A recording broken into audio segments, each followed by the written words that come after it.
Good morning, good afternoon, good evening. This video of Ramaphosa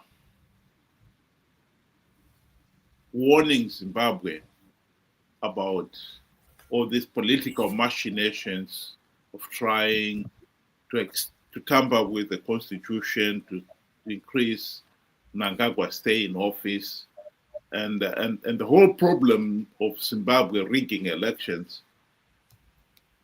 raises really important issues. According to this video clip produced by Inside Africa Network, if this is true, I think it's more than a game changer. This is game over for ZANU-PF. In this video clip, they list 7 different items that South Africa's President Ramaphosa raised. And I think we'll play them one by one and discuss them and discuss their implications.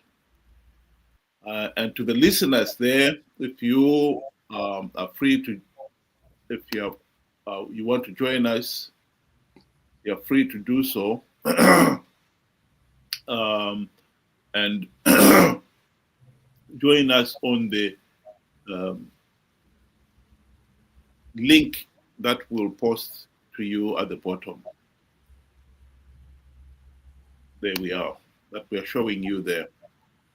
And it's available on YouTube as well. So you can copy it from there. And we'd like to hear your opinion. We'll start by playing the video, first part of it. Thank you. Hat Ramaphosa issues final warning to Zimbabwe. SADC shocked, reported by Takura Shoko, Inside Africa Network. Good day, Southern Africa. Good day, Zimbabwe. This is Takura Shoko with Inside Africa Network. And today we go straight into a story shaking the foundations of regional politics. A story that insiders say has left SADC leaders stunned, diplomatic channels buzzing, and State House in Harare scrambling to redefine its next move. We are talking about a warning. Not a loud one, not a public one, but a firm final message delivered quietly by South Africa's President Cyril Ramaphosa during a secret leaders-only SADC consultation held last week. A message aimed directly at Zimbabwe's political direction. A message urging Harare to respect constitutional limits. A message that said in polite diplomatic language that Southern Africa will not tolerate a return to lifetime rulers disguised as presidents. This is the story. Part 1. How we got here.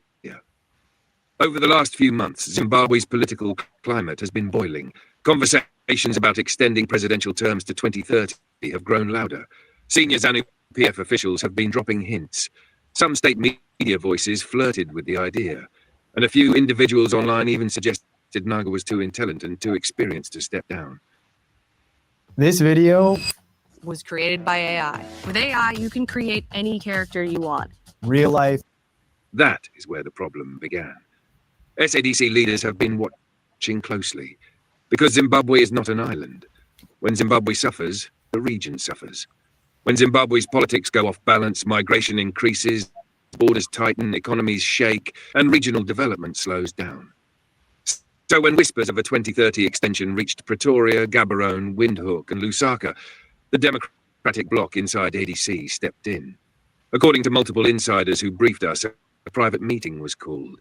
Only 4 countries were involved: South Africa, Botswana, Namibia, and Zambia. The 4 most democratic voices in the region. They met quietly under the banner of governance renewal and regional stability. And Ramaphosa did not mince his message. Part 2. The warning that shocked the room. According to Inside... We'll stop it there. I think some people have been questioning, is this authentic? Could this possibly happen? And my answer to that one is yes, because this is not the first time we've seen South Africa step in In 2008, following the blatant cheating and rigging of those elections, the same thing happened. It was South Africa who uh, attended, who sent their own delegation to Harare to find out for themselves how those elections were rigged. And it was them, as a result of that, who decided that they were not going to give ZANU-PF political legitimacy, ending up with the 2008 to 2013 GNU. Welcome to the program, Ben. What do you think of this report? Good day to you and good day to all viewers. I think a couple of weeks back I mentioned that Cyril Ramaphosa is the current SADC chair after taking over from, I think, Mauritius, I think. And I got wind to say there was talk about Zimbabwe, and I think I shared it on this platform. But obviously, we all know these are closed door meetings. It has happened before, like you said, and it has happened, just after the 2023 election, where we all saw how President MNANGAGWA was shaken up and physically sweating when he was coming out of a SADC, extraordinary summit. And he was trying to do a lot of PR and all that. So as far as authenticity, I think there's a good possibility that it actually happened. So yeah, I would give it a yes, it did happen. Well, the other thing that should be said here is that even the 2008 GNU, or meeting that ended up with the GNU, that wasn't the first time. Many Zimbabweans will remember that elections up to that point, 2008, had never been free, fair, and credible. And in 2007, as the nation prepared for those new elections, the level of violence against the opposition went into overdrive. People in Zimbabwe will know or be familiar with the images of Morgan Tsvangirai with his face swollen, and Nelson Chamisa in a hospital bed after he'd been attacked and left for near dead. SADC leaders are the ones who put pressure on Mugabe and this ZANU-PF regime to implement many democratic reforms, which meant the 2008 elections were the nearest the country had ever got to free, fair, and credible election. So this meeting here is not out of the ordinary. This has happened before. And people would go one step further and say it's about time to. The unfortunate reality for Zimbabwe is that the 2008 to 2013 GNU failed to implement even one token democratic reform. And it wasn't SADC's problem. Morgan Tsvangirai and company sold out. The truth must be said.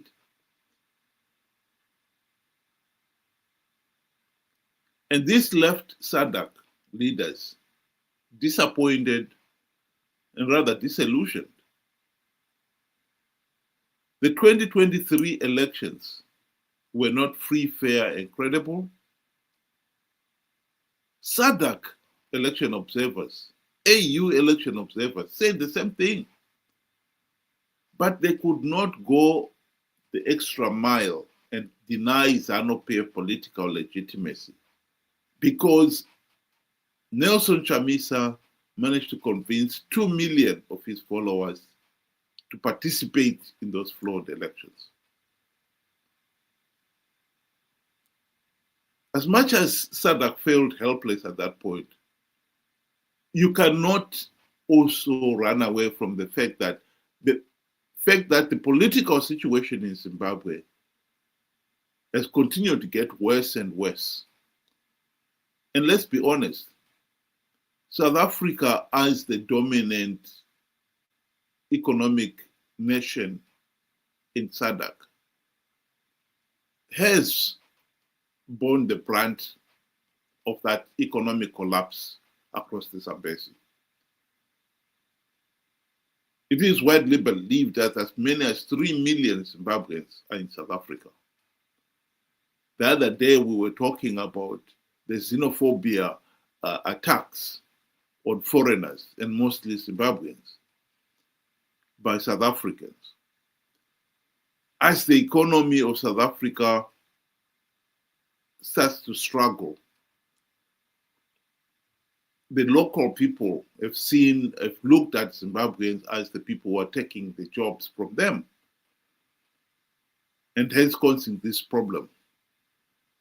But South Africa's ANC government have supported ZANU-PF. And now I think the penny has dropped. They realize the folly of doing so. So this report, to me, it does not come as a surprise at all. Let's just listen to the second part of the second point that is being raised here.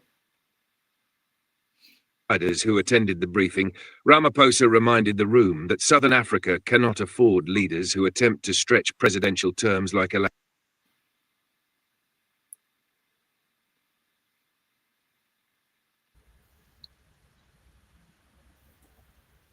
elastic bands. He reportedly emphasized that no country of 16 million people can pretend that only one man is wise enough to govern forever. His message was simple. If we want a modern SADC region, then democracy must be defended. If we want stability, then constitutions must not be tampered with. If we want progress, then leadership must rotate. Botswana supported him instantly. Zambia echoed the message. Namibia backed it with concerns about transparency and corruption. Zimbabwe's representatives stayed quiet. One insider told us the silence felt heavy enough to cut with a knife. Ramaphosa reminded the meeting that Southern Africa escaped colonial kings. It cannot now create new political kings wearing suits and scarves. He spoke about transparency, accountability, and merit-based leadership. He insisted that the region must reward competence, not loyalty or patronage. Insiders say some members of Zimbabwe's delegation looked visibly uncomfortable. Part 3. YC is worried about Zimbabwe. Ben, what do you think of that part 2? I think this is a very powerful short paragraph that was just mentioned here. It's clear that particularly when it's Zimbabwe, in terms of undermining democracy, not only in Zimbabwe. I mean, look, they had a hand in the election in Mozambique, which led to a violent response from its citizens. We remember Zimbabwean nationalities, were given IDs from Mozambique just to go and vote in there. And these were ZANU-PF members. And it was for the whole world to see.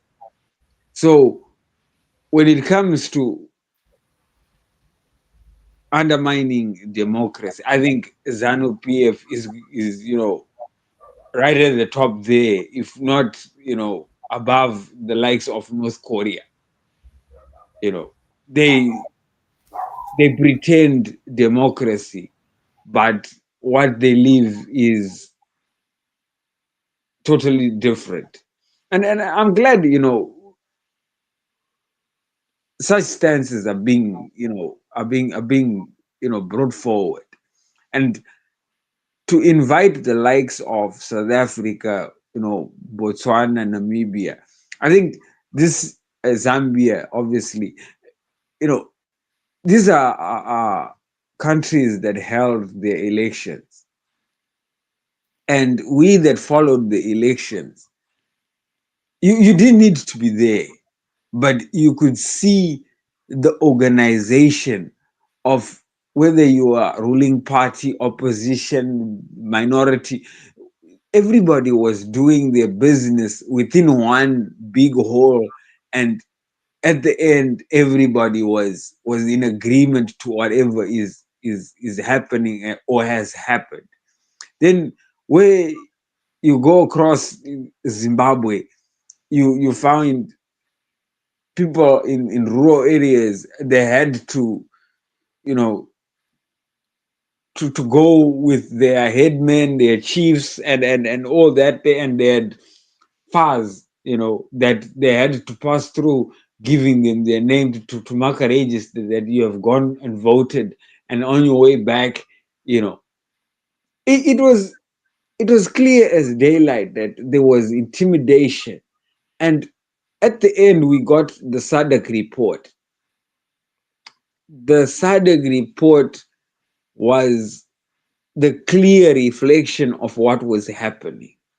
And the SADC report condemned those elections as illegal and flawed. They went as far as saying that it was a violation of the Constitution. And this is exactly what the president of South Africa has said. You guys are now finding it easy or too easy to violate the Constitution. A Constitution is a sacred document. You just don't tamper with it every single day just to suit your own, your own ends. And I really appreciate that, finally SADC has called Zimbabwe again to say, no. I think we have been giving you so much slack. You've been getting away with so much, but it now affects us and our image as SADC.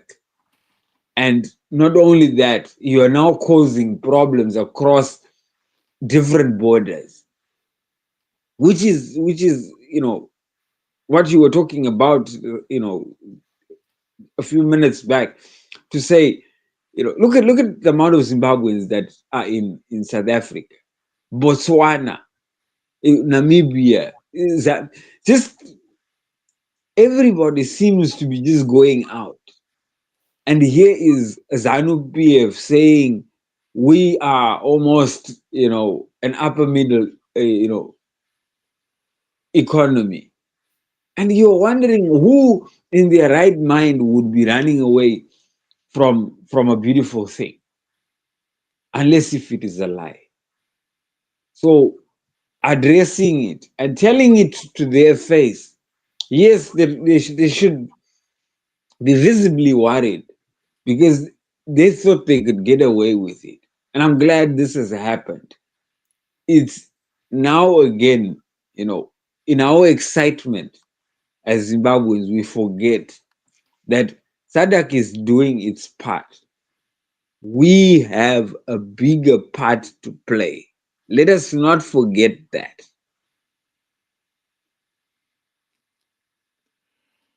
I think the other important point I would like to bring up here is that as much as ANC government in South Africa has propped up ZANU PF, particularly in the period post Nelson Mandela. Nelson Mandela did not mince his words. He was disappointed with what Mugabe was doing, and he said so. The other leaders who have followed, they have treated at best the Harare regime with kid gloves. But when the country, South Africa, is beginning to show the kind of serious economic challenges that that country has been facing in the last 10 years, and the root cause of it is the failure to govern themselves. And in this case, the one country in the region that has helped them accelerate that situation was Zimbabwe. South Africa could no longer afford to ignore it. Right now, as we speak, President Cyril Ramaphosa is chairing the G20 in South Africa. You cannot expect to be on the international stage and yet be seen to be failing to manage your own people and those in your region. South Africa could no longer pretend that it was not propping up ZANU-PF. In the 2023 elections, it's on record. ANC government of President Cyril Ramaphosa and his high-powered delegation are only three of the three or so African heads of state who attended Emmerson Mnangagwa's inauguration. Because you cannot pretend the elections were free, fair, and credible when your own regional body has condemned them, when your own continental body has condemned them. And to make matters worse, when the dictator himself, Mnangagwa, has the arrogance of dismissing all those who had said the elections were not free, fair, and credible with utter contempt. Here is Mnangagwa speaking on the subject. Vakatuka ZANU-PF kana ndonyanyisa kufara zvakanaka ukavona vavengi vakwashi kurumbidzwa nekuchikanganisa ukavona vachiti ZANU-PF yakaipa farai because you are doing correct things for your country. Hongu takaita maelections edu kuna vamwe vaitaura zvisina musoro zvikanzi maelections anafamba zvakanaka ndezvavo.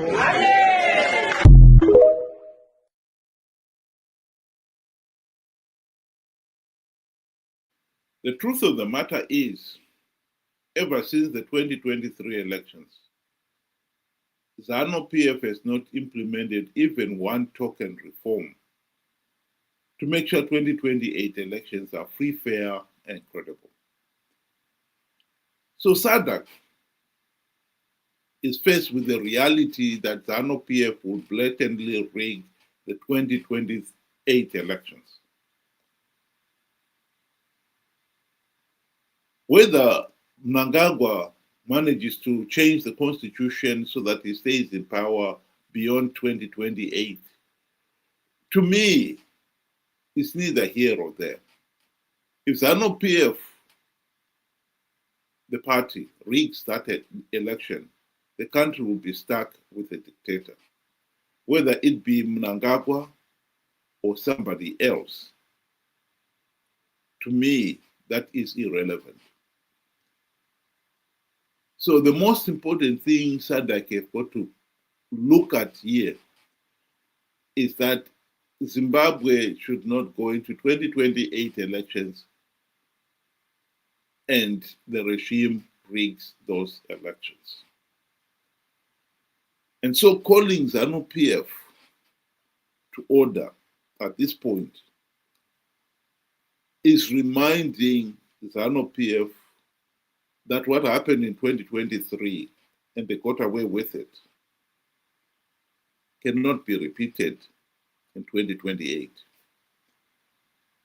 And in this particular case, even if Zimbabwe's corrupt and incompetent and utterly useless opposition participate in those flawed elections and con millions of their followers to do the same.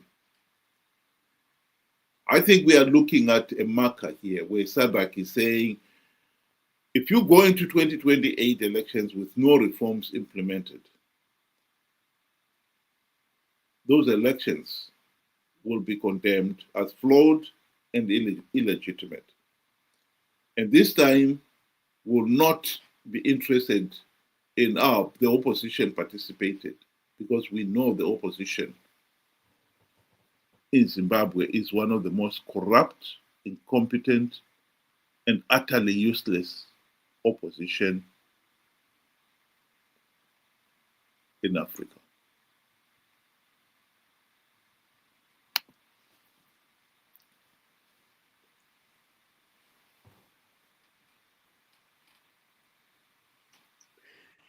No, for me, it is clear that SADC has come out to speak against what is happening in Zimbabwe. I mean, really, they cannot afford to keep quiet any longer. Zimbabwe is dragging everybody under, within the region. We have become a problem. I mean, look, in South Africa right now, they have a problem with this organization or group of individuals that call themselves Dudula. Right now, it's at an international stage, like you say, the G20, they're hosting it. And they had to, pepper spray them because they are right at the gates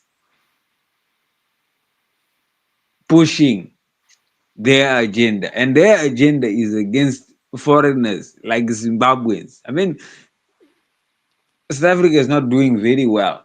And then you add 3 million people on top of that. And most of these do not pay taxes, do not pay, any benefit to South Africa. And they are there using, their health services. And they have a right to be angry. What we do not, accept is the killing, the going to that extent of burning people with tires and everything. But as citizens, they have the right to say, no, you are costing us this much, and we are taxpayers. You are getting away with absolutely everything free. So SADC is being burdened by Zimbabwe, and it was a long time overdue that they should, continue knocking at the door to say, your guys' 2028 elections are coming, and you cannot have a repeat of what happened, because we were given recommendations, and those recommendations have been shelved by ZANU PF, by the opposition. I mean, I wouldn't take,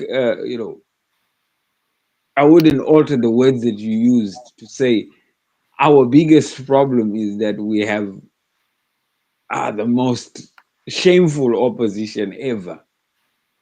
And unfortunately, a lot of people will disagree because they support a certain individual. But if you come to look, with clear eyes, with a clear mind, SADC has been trying to push us in the right direction. Guys, you guys need to fix your political environment. You need to fix the way how you conduct your elections. And funny enough, our opposition, they don't see anything wrong with the election. They want to participate no matter how flawed it is. In fact, Chamisa actually claims he can win rigged elections. He's got, strategies and they're bulletproof. He can out. It doesn't matter really if he rigs or not. I will beat him. And this is shameful because you're trying to convince somebody that is trying to help you. But no, you can never do this. You can never win rigged elections. We are here to help you to go about fighting a fair fight. And we are like, a patient that goes to a hospital and refuses treatment. A cow that is taken to the river but refuses to drink. That is who we are. So you now find that we have become a pain to ourselves. We are inflicting pain upon ourselves. We are perpetuating our own suffering. And the worst thing is, after an election, we go back to blame SADC. SADC is no good. They're a band of, brothers. It's the same group. Here they are. And in 2023, they did the same thing. 2008, they did the same thing. 2013, before the elections, they came out and told ZANU PF straight, no, you guys need to fix. And they told the opposition as well. This is where we do not want, to accept the truth. The opposition, the likes from the time of Morgan Changirai, they were told, they were warned, they were given an opportunity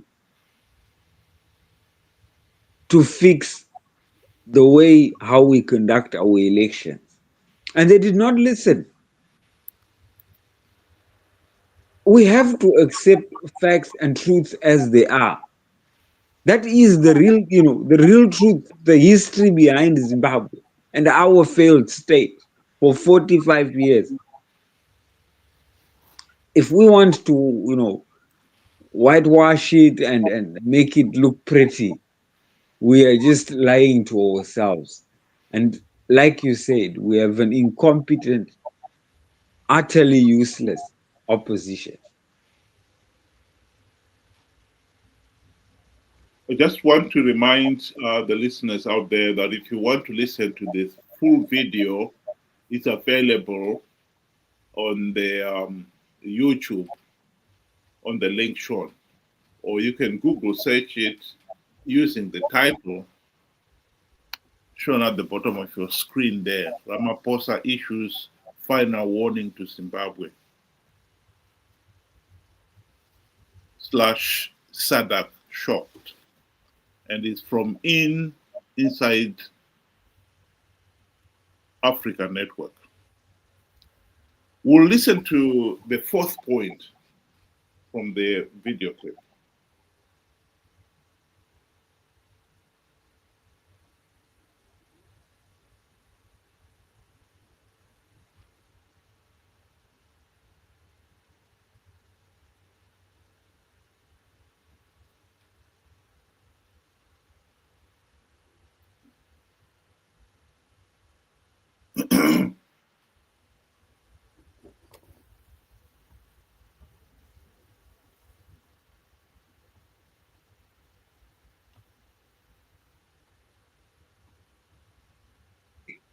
To understand the weight of this warning, you must understand the current Zimbabwean political landscape. Massive public frustration, rising corruption allegations, factional battles inside ZANU PF, the Chiwenga versus MNANGAGWA Cold War, economic collapse, unemployment, the military refusing political interference, and growing whispers of constitutional manipulation. SADC cannot sit back and watch Zimbabwe slide into uncertainty again. I'm 42 and skip foundation. I don't do fillers and facial. How? I follow these face yoga exercises for 21 days and they changed my face. In a week, you'll feel it. In 2 weeks, you'll start to see it. In 3 weeks, others will. Not after 2017. Not with regional elections coming.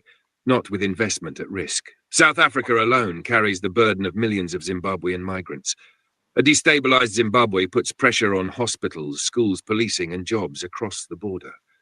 This is why Ramaphosa's voice carries weight. South Africa stabilizes the region. If South Africa sneezes, the region catches a cold. So his message to Zimbabwe was not personal. It was structural. It was strategic. It was regional survival. Part 4. Inside the secret SAC meeting. Our deep state analysts spoke to 2 insiders who confirmed the mood of the meeting was tense but diplomatic. Thank you very much. There is no doubt that South Africa, in fact, if the truth be told, even before, during apartheid time, the apartheid regime was Ian Smith's greatest partner.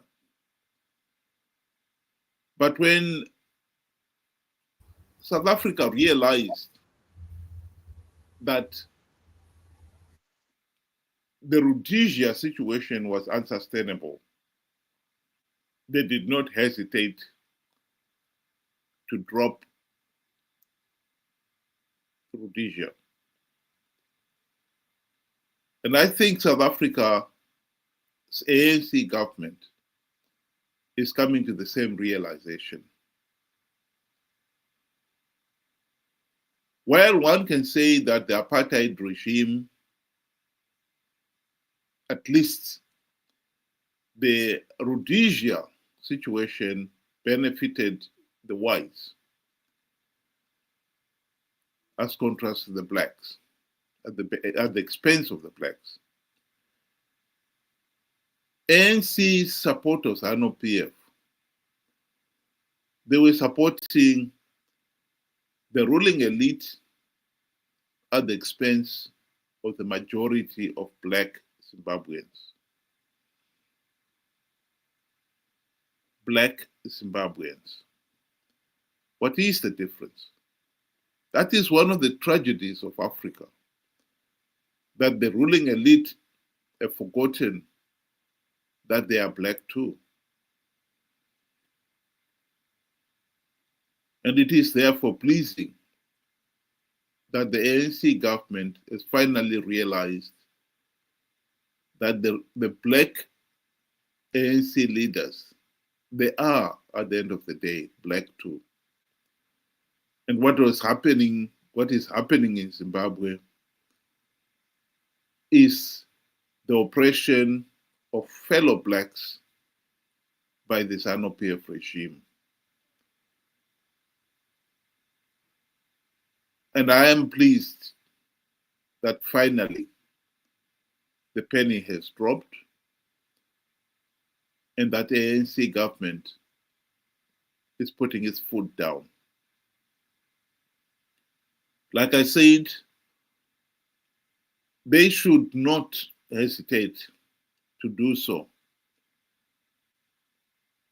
just because the opposition in Zimbabwe participate in these flawed elections.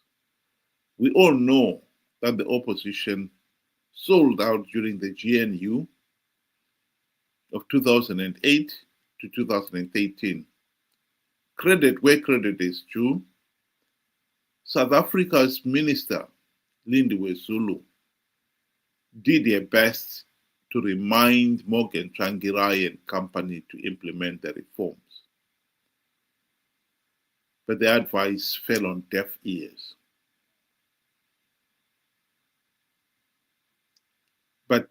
South Africa should not punish the rest of Zimbabweans just to punish MDC leaders. That is not on.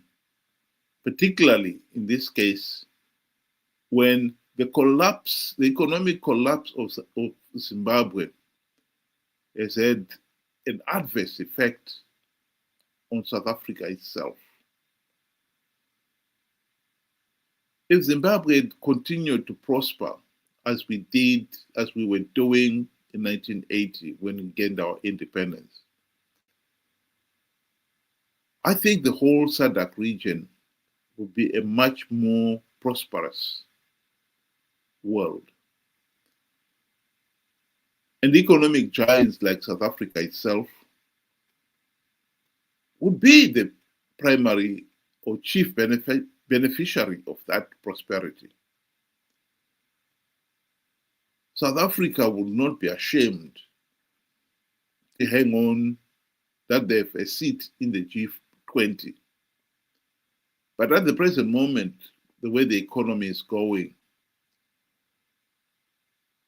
I think South Africa's position in the G40 and on the international stage as a whole is threatened. So I can only say that this meeting, and I hope it is true, has come at the right time, and it's about time. And if it is true, I do not see it as a game changer. I see it as game over for ZANU-PF. Ben, do you want to give your closing remarks? Commenting on the part that we just did, part 4, I think. For long, liberation movements across SADC have been friendly or too friendly with ZANU-PF. When it came to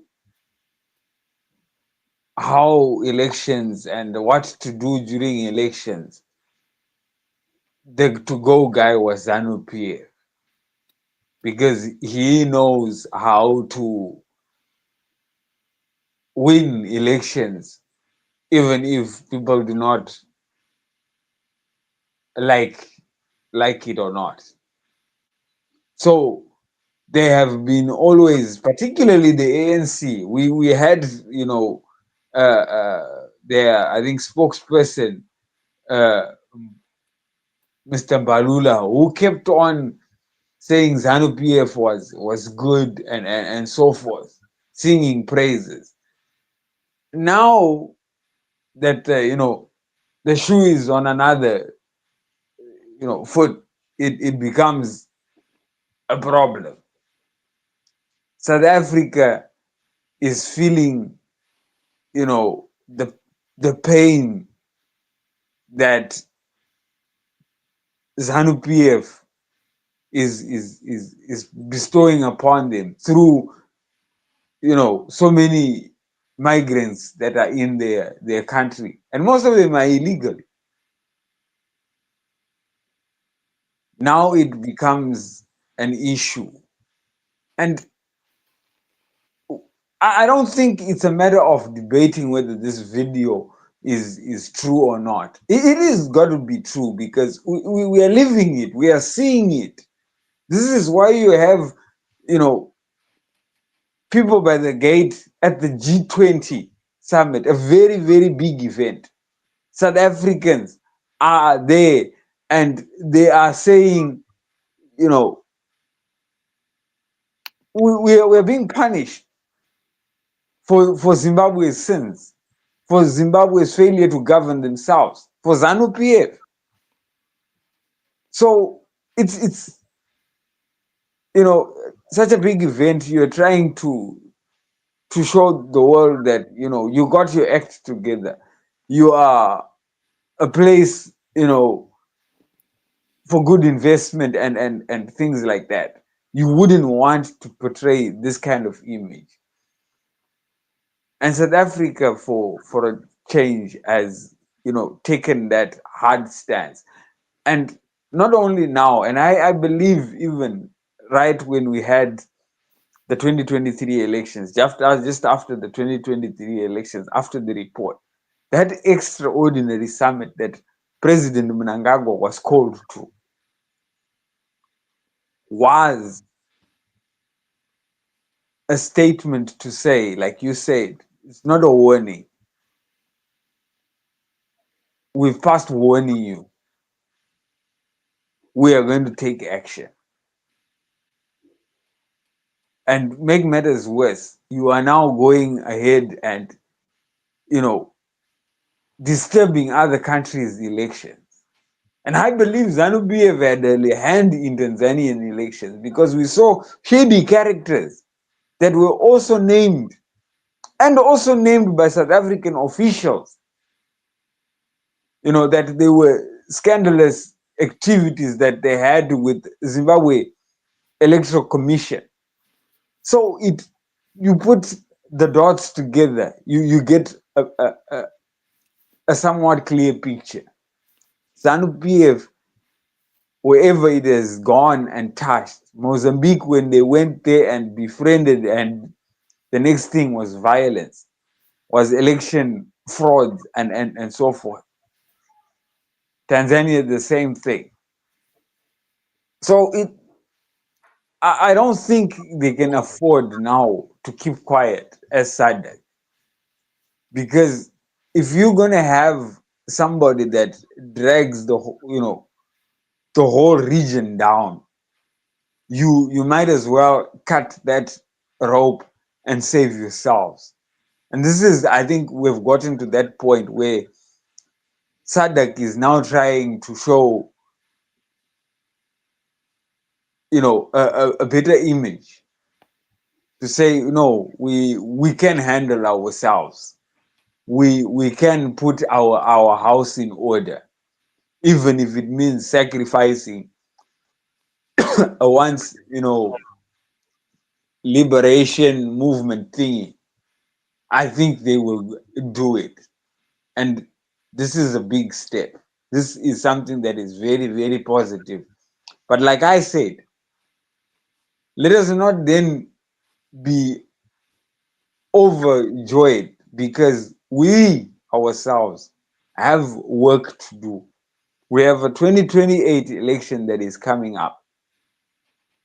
And participating in that election without any reforms that we were given by SADC and the international community, we are repeating the same mistake. And we will be back playing such videos to no avail. When help has been provided, we should be looking for ways, you know, to also show that we have changed. We want to play a part in making Zimbabwe a better place for ourselves. Thank you. Thank you very much, Ben. I'd just like to remind the listeners out there that if you want to join us, we'll continue discussing this video clip, because I think it is an important one. It is a game changer. And like I said, game over for ZANU-PF. And I think we need to discuss it in greater detail. So if you are free to join us tomorrow, 6 p.m. UK time, 8 p.m. Zimbabwean time, use the link that is shown on the bottom of the screen there. And we'll be looking forward to hearing from you. And for the time being, we'll stop there. Thank you very much, Ben, and thank you very much, Administrator. Good night.